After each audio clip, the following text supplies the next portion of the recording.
처음에 사도 바울은 고린도에 가가지고 하나님의 말씀에 붙잡혀서 그 붙잡힌 그 말씀을 가지고 그는 복음을 전했다라고 기록을 하고 있습니다. 그래서 오늘 본문 5절에 보시면 실라와 디모데가 마게도냐로부터 내려오매 그랬습니다. 이 얘기는 무슨 얘기냐면 우리가 지난주에 데살로니가에서 복음을 전하다가 사도 바울이 거기서 핍박을 받으면서 지금 자기 몸만 지금 빠져나왔어요. 그러니까 거기 누가 남아있냐면 실라와 그리고 디모데가 거기 남아있어요. 그러면서 그가 어디로 가냐면 베레아로 가게 되고 베레아에서 아테네로 가서 복음을 전했죠. 그리고 나서 이제 어떻게 이 사람들하고 여기 고린도에서 만나자 했는데 이들이 실라와 디모데가 고린도로 내려온 거예요. 그러니까 이제 마음이 더 편안해졌죠. 거기서부터 그들이 내려오매 바울이 하나님의 말씀에 붙잡혀서 드디어 하나님의 말씀이 이제 붙잡혀서 그리고 거기서 유대인들에게 예수는 그리스도라 밝히 증언하게 되었다. 이게 어디에서 일어난 일이라고요? 이게 고린도에서 일어나는 일이었다 그 말이에요. 사도 바울은 하나님의 말씀에 붙잡혀서 지금 할 말을 하고 있는 겁니다. 사실 사도 바울이 여기 바로 오기 직전에 어디에서 복음을 전했냐면요, 아테네에서 복음을 전했어요. 아테네에서 복음을 전하면서 그의 마음이 갑자기 옛날 생각으로 돌아가는 거예요. 내가 과거에 가말리엘에서 배운 사람인데 무슨 말이에요? 가말리엘 문화생이라고 하면 최고의 율법을 배운 사람이에요. 최고의 그 당시에 철학을 배운 사람이에요. 그래서 그때 이제 아테네에서 복음을 전하는데 보니까 이 학문 얘기를 막 하는 거예요. 어떤 사람이 있어요. 거기 스토아 학파, 에피쿠로스 학파 이런 사람들이 막 토론을 하고 막 그러는 거예요. 그러니까 자기도 뛰어드는 거예요. 왜? 내가 너희들보다 실력이 덜하지 않다. 사실 맞는 얘기예요. 그러니까 그 사람들하고 신바람 나게 얘기를 하면서 나도 높은 지식으로 한번 너희들을 내가 무릎 꿇게 만들겠다. 아마 이런 식으로 생각을 하면서 복음을 전했을지 몰라요. 그런데 아테네에서는 별로 몇 명이 복음 들은 사람이 몇 명 없고 하나님 앞에 돌아온 사람이 몇 명 없는 거예요. 그러니까 사도 바울은 내가 아테네 전도는 실패했다라는 생각을 하게 되죠. 그리고 나서 나중에 그는 회개하죠. 그리고 다짐을 하게 됩니다. 그게 어디에 나오냐면 고린도전서 2장 1절에 나오게 됩니다. 형제들아, 내가 너희에게 나아가 하나님의 증거를 전할 때에, 지금 고린도 교회 하는 거예요. 내가 너희들에게 나아갈 때 하나님의 증거를 전하는데 나는 말과 지혜의 아름다운 거로 하지 아니했다. 이게 무슨 말이에요? 아테네에서는 내가 그렇게 했지만 지금 너희들에게 와서는 내가 이 말로 너희들을 이겨먹으려고 하지 않겠다. 내가 내 학문으로 너희들을 이겨내려고 하지 않겠다. 그러면서 내가 너희 중에서 예수 그리스도와 그의 십자가에 못 박힌 것 외에는 아무것도 알지 아니하기로 작정하였음이니라, 이렇게 얘기하고 있습니다. 뭘 얘기를 합니까? 나는 하나님의 말씀에 입각해서 하나님의 말씀에 붙잡혀서 내가 이제부터 내 입을 열겠는데 내가 하나님의 말씀으로 너희들에게 증거하겠노라, 이거예요. 우리가 하나님 앞에 이 점령당해야 돼요. 그러면 그때부터는 내 생활이 달라지고 삶이 달라지고 가치관이 달라지기 시작하죠. 어떤 아프리카의 나환자촌을 방문한 사람들이 있었다고 합니다. 그곳에 보니까 그 백인인데 여자인데 간호사예요. 이 간호사가 거기 그 나병 환자 걸린 사람들 앞에서 그냥 고름을 짜주고 그러면서 그 사람을 지극정성으로 돌보는 거예요. 거기 왔던 사람들이 아이고, 나는 수천만 원을 줘도 난 저거 못한다. 그리고 하는 얘기를 이 간호사가 들었어요. 그러니까 이 간호사가 뭐라고 얘기하냐면, 사실은요, 나도 수천만 원 줘도 이거 못합니다. 그런데 하나님께서 나를 부르셨기에 내가 이 일을 할 수 있습니다 라는 얘기를 한 거예요. 여러분, 우리가 그렇습니다. 뭐에 매료당하는 거예요? 예? 하나님 앞에서 이게 붙잡힌 바 되는 거예요. 순회 개토했을 때 내가 하나님 앞에 점령당해서 하나님이 하라 그러니까 내가 이걸 할 수 있는 것, 이게 바로 뭐냐? 하나님의 말씀에 붙잡힌 사람의 모습이죠. 하나님의 말씀에 붙잡히다 보니까 두 가지 일을 하는 거예요. 하나는 뭐냐? 전도의 일을 합니다. 두 번째는 뭐냐? 이 사회를 바꾸는 영향력 있는 일을 하는 겁니다. 그런데 이 일이 다른 일이 아닙니다. 이것이 하나입니다. 하나님의 복음을 전하다 보니까 이런 일들이 이 사회에서 자연스럽게 일어난다고 하는 것을 우리에게 얘기하고 있는 것이죠. 오늘 사도 바울은 그렇습니다. 하나님의 말씀에 붙잡히다 보니까 하나님에게 은혜를 받았어요. 이 은혜를 받고 나니까 자연스럽게 복음을 증거하기 시작하고, 복음을 증거하다 보니까 여기 고린도 사회를 바꿔 나가기 시작하고, 그리고 예수 믿는 사람들이 늘어나기 시작하고, 이겁니다. 나는 은혜를 많이 받았어요. 근데 은혜를 받았다고 하는데 전혀 전도하고 싶은 마음도 없고요. 난 전도 전혀 안 합니다. 미안한 얘기지만 그건 은혜 충만한 사람이 아닙니다. 어쩌면 여러분이 은혜 받았다고 하는 것은 은혜 받은 것이 아니라 뭔가 감정이 흔들리기 시작했는지 몰라요. 어쩌면 내 이성이 좀 뭔가 움직이기 시작했는지 몰라요. 그래서 이성 충만 혹은 은혜 충만이 아니라 뭐예요? 감정 충만, 이것을 우리는 은혜 충만으로 착각을 하는 거예요. 은혜가 충만하게 되면 내가 손과 발이 움직여서 하나님이 나에게 원하시는 것이 무엇이죠? 라고 하나님 앞에 반드시 묻게 돼 있다, 그 말이에요. 그러면 하나님께서 뭘 하라고 얘기를 하냐면 가장 중요한 전도의 일, 선교의 일을 하라고 주님께서는 우리에게 분명히 부탁을 할 것입니다. 하나님 앞에 은혜를 받아요. 건강한 신앙이 된다는 것은 은혜를 받으면 이 은혜 받은 것을 어떻게 합니까? 다른 곳으로 다 흘려내려 주는 거예요. 그리고 나서는 또 다른 하나님이 은혜를 주세요. 그래서 이게 뭡니까? 다 그의 충만한 데서 받으니 은혜 위에 은혜로라 하는 말이 여기서 나오기 시작하는 것이죠. 공동체의 가치 혹은 어떤 개인의 가치가 있어요. 그 가치라고 하는 것은 어디에 있느냐? 예를 들면 학자들의 가치는 어디에 있어요? 그 사람들이 이 학문의 업적이 나오는 게 학자들의 가치예요. 그런 사람들을 가리켜서 정말 가치 있는 학자라고 얘기를 하죠. 학교도 마찬가지예요. 학교는 정말 공부를 잘 가르치든지 거기서 잘 배워서 학문이 계속 발전한다면 그 학교는 명문 학교가 되는 거죠. 그게 바로 가치예요.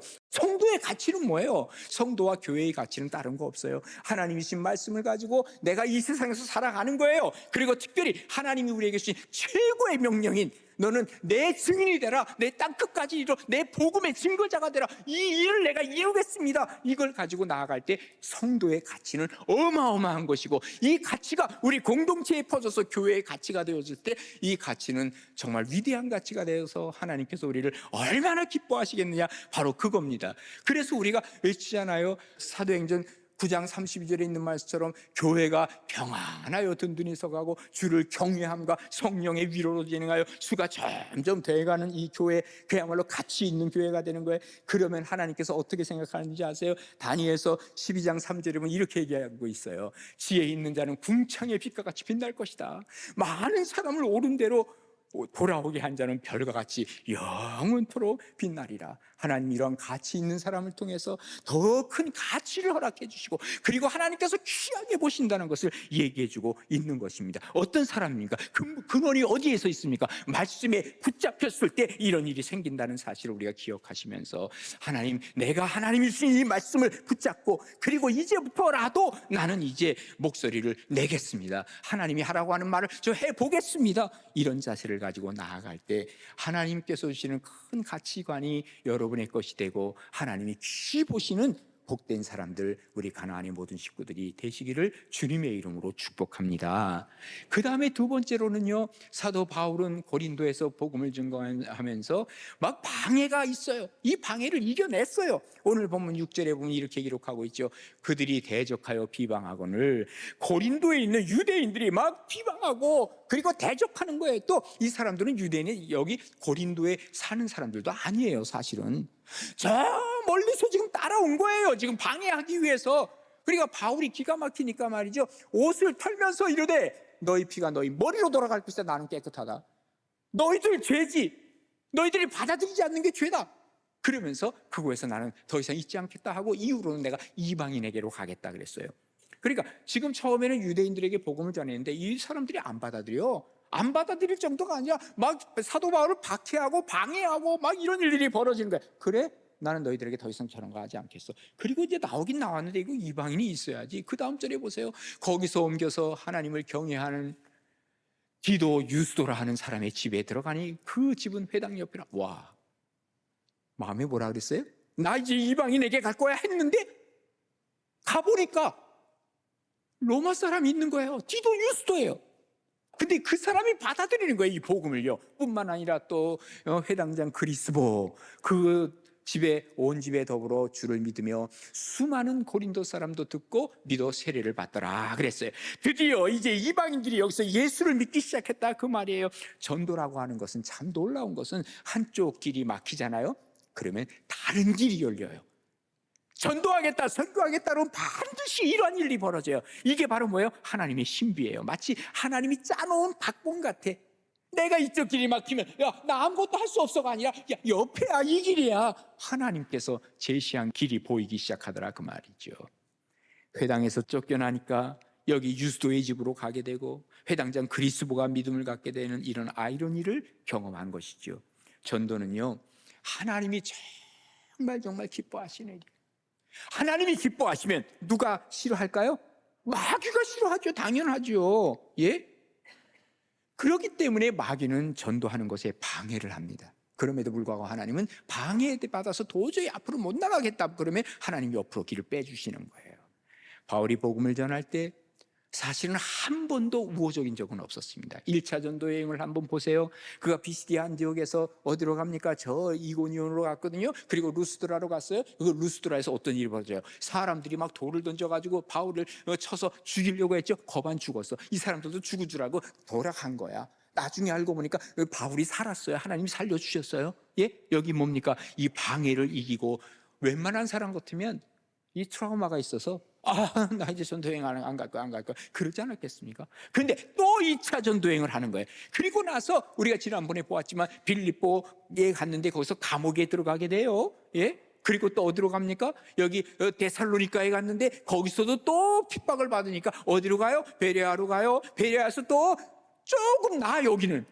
그러니까 그 사람들은 참 신사적이었다. 성경은 그렇게 또 얘기를 하고 있고요. 그리고 또 아테네에 가서 이제 고린도로 온 것이죠. 자관 계속해서 그는 핍박과 박해가 있음에도 불구하고 이 방해를 이겨내었다는 사실을 우리에게 알려주고 있는 거예요. 여기 고린도로 왔는데 보세요. 이 고린도는요, 상업과 무역의 도시라고 얘기를 할 수 있습니다. 사방에서 장사꾼들이 막 와서 여기서 장사를 하는 곳이에요. 여기에 그냥 자유로움도 있지만 이 도시 중간에 뭐가 있냐면 아프로디테라고 하는 그 신상이 있어요. 그리고 신전이 있어요. 그 신전에는 여자 사제가 1000명이나 돼. 그 사제들이 뭐 하는 사제들인지 알아요? 창녀들입니다. 많은 사제지 창녀들이에요. 그러니까 온통 장사꾼들이 여기 다 모여가지고 온갖 음란한 곳이 일어난 이곳이 바로 고린도라는 거예요. 그러다 보니까 이 복음이 들어가기가 정말 어려운 곳이에요. 그런데 사실은 복음이 필요한 곳이 이 고린도였다라고 얘기할 수 있는 것이죠. 물질이 풍요롭습니다. 성적으로는 타락했습니다. 그리고 자기들이 돈 버는데 혈안이 되어 있기 때문에 남이 보이지 않습니다. 이기적인 그 이기주의가 만연되어 있습니다. 그리고 어떤 사람은 소외되어 있기 때문에 거기에서 상처 입는 영혼들이 많아졌습니다. 이게 2000년 전에 고린도가 그랬다는 거예요. 그때 사도 바울이 하나님께로 돌아가야 됩니다. 여기 고린도 교회는 정말 고린도는 꼭 필요한 게 하나님의 말씀이 필요하다는 거예요. 복음이 필요하다는 거예요. 하나님께서만이 이 해결의 열쇠를 갖고 있다고 하는 것을 그는 느끼게 되었어요. 그래서 복음을 증거하면서 복음을 증거했을 때 두 토끼를 함께 잡는 거예요. 하나는 뭐예요? 신앙적으로 그들이 하나님께로 돌아오는 거죠. 두 번째로는 뭐예요? 지금 부패한 도시를 지금 바꿔놓는 이 작업을 하는 거예요. 그러니까 이것이 다른 게 아니에요. 이게 하나예요. 복음을 증거하다 보면 자기가 영향력 있는 그리스도인으로 살게 되기 때문에 그 동네를, 그 공동체를 바꿔놓기 시작하는 것이죠. 그래서 이 일이 지금 고린도 교회에서 벌어지고 있는 겁니다. 그런데 놀라운 것은 방해하는 사람들, 누가 방해하는지 아세요? 이방인들이 방해하지 않습니다. 유대인들이 방해를 하는 겁니다. 여기까지 쫓아와서 방해를 하는 겁니다. 자기들이 신앙과 다르다고 그러는 것입니다. 오늘날 우리가 복음을 증거하다 보면 참 놀랍게도 우리 먼저 믿은 사람들, 나랑 좀 다르다, 왜 개혁적인 정신이 있냐, 그래서 싫어하는 사람들도 꽤 있습니다. 나는 이 고린도 사회를 보면서 꼭 이것은 우리 사회와 너무너무 비슷한 것이 많다라고 느껴질 때가 많이 있습니다. 그럼에도 불구하고 하나님께서는 우리에게 이 세상으로 보내십니다. 방해가 있더라도 복음 전해라. 방해가 있더라도 너는 세상 속에 나가서 영향력 있는 그리스도인으로 살아라. 그리고 내가 속해 있는 공동체를 바꿔놔라. 이게 하나님의 정말 절대절명의 명령이라고도 얘기를 할 수 있는 것입니다. 하나님께서 우리와 함께 하십니다. 여러분, 예수를 믿어야 합니다. 이것은 우리가 외치고 또 외쳐야 할 일이죠. 이게 복음화의 길이고 또 뿐만 아니라 이게 공동체를 변화시키는 일이라고 하는 사실을 우리가 기억한다면, 사실 우리 사회에도 너무너무 아픔이 많아요. 예, 이거 치유받아야 하지요. 뭘로? 예수 그리스도의 이름으로. 그리고 우리가 이것을 또 복음으로 영향력 있는 그리스도인으로 살아야죠. 세상을 바꿔야죠. 이제 누가 해야 합니까? 누가 합니까? 어느 지도자? 아닙니다. 우리 그리스도인들이 이제는 목소리를 낼 때가 되었습니다. 우리가 이러한 방해를 이겨내고 우리가 복음을 증거하다 보면 이 사회가 바뀌어지기 시작하고 영향력 있는 그리스도인이 나오기 시작하고 이 사회가 하나님 앞에서 인정받고 하나님이 기뻐하시는 사회로 바꿀 수 있는 그러한 책임, 사명 우리에게 있다는 사실을 우리가 기억하면서 우리가 이제는 좀 입을 열어 복음을 증거하고 이제는 입을 열어 이 사회를 변화시키겠습니다. 정말 작은 데서부터 시작하는 이 모습을 통해서 하나님의 역사하심을 경험하는 복된 우리 가나안 교회 성도들 그리고 우리 가나안에 속해 있는 모든 하나님의 사람들 되어지기를 주님의 이름으로 축복합니다. 그 다음에 세 번째로는 이제 하나님의 돌보심을 믿어야지요. 이거 없으면 안 돼요. 어떻게 하겠어요? 우리가 무슨 힘으로 방해를 이겨낼 수 있어요? 그래서 여기 성경은 뭐라 그러냐면 밤에 주께서 환상 가운데 바울에게 말씀하셨어요. 야, 두려워하지 말고 침묵하지도 말어. 너 이제는 말할 때야. 두려워하지 말어. 그 다음에 뭐라 그럽니까? 내가 너와 함께 있을 거야. 그리고 어떤 사람도 너를 대적하여 너를 해롭게 할 수 없어. 알았지? 내가 너를 돌볼 거야. 이것은 이 성중에 내 백성이 많은 거 알아? 사도 바울은 어떻게 생각했겠어요? 나 혼자 아니야? 그런데 아니라는 거야. 이 백성 중에서 너 내 백성 많아. 그러니까 네 주변에 많이 있단 말이야. 그리고 뭐라 그러십니까? 너 1년 6개월 동안 여기서 머물 거지? 맞아요. 그리고 나서 1년 6개월을 머물면서 그들 가운데서 하나님의 말씀을 가르치게 되었다라고 얘기하고 있는 거예요. 하나님이 두려워하지 말라 그랬어요. 왜 두려워하지 말라 그랬을까요? 두려움이 있다는 거예요. 아니 사도 바울 같은 거성, 영적인 거성이 뭐가 두려워? 그도 두려워했어요. 여러분 사도 바울뿐만 아니에요. 하나님의 사람 다 두려워했어요. 아브라함에게도 두려워하지 말라 그랬잖아요. 모세에게도 두려워하지 말라 그랬잖아요. 상승 장군이 여호수아에게도 두려워하지 말라 그랬잖아요. 다윗에게도 두려워하지 말라 그랬잖아요. 엘리야에게도 두려워하지 말라 그랬잖아요. 이사야에게도 두려워하지 말라 그랬잖아요. 아니 그 사람들이 뭘 두려워할 게 있어? 그 정도 신앙의 거성이 아니에요. 두려울 일이 많아요. 예, 오히려 그런 사람들이 더 하나님 일을 하려고 하다 보니까 두려움이 많아요.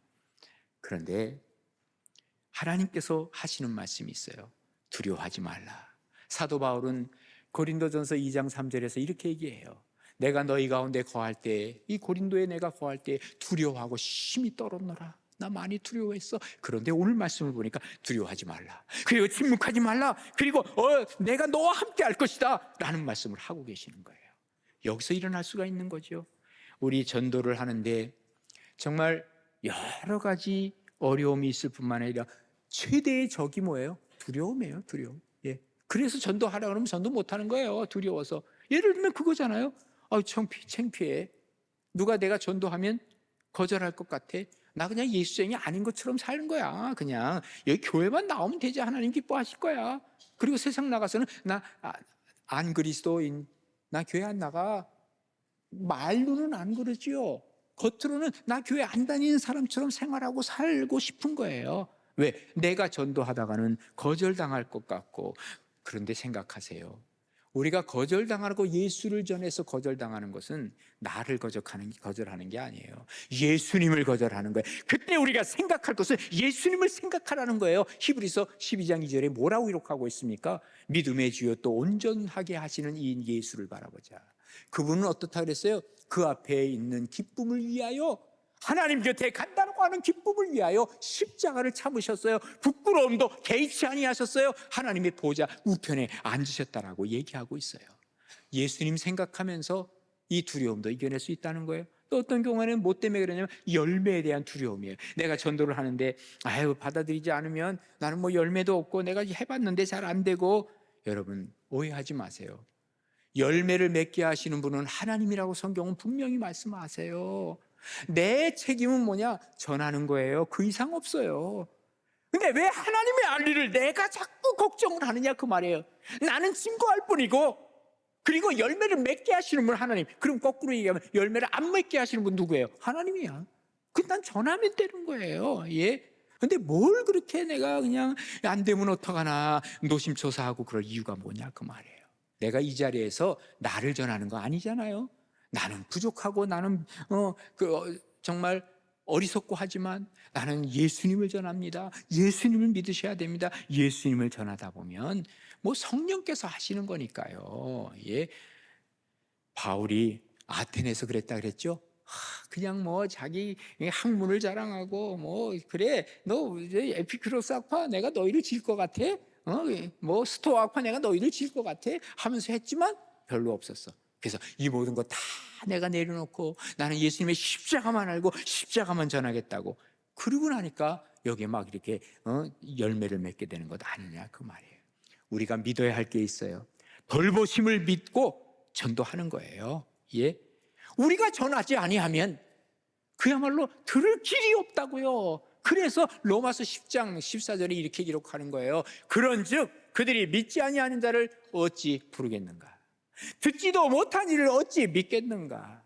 전파하는 자가 없이 어찌 들으려? 거꾸로 얘기하면요, 이게 더 우리에게 정확히 들려요. 뭐냐면 전파하는 사람이 없는데 어떻게 어디서 들어? 복음을 어디서 듣느냐고요? 전파하는 자가 없는데 내가 전파해야지. 또 아니 듣지도 못했는데 어떻게 믿어요?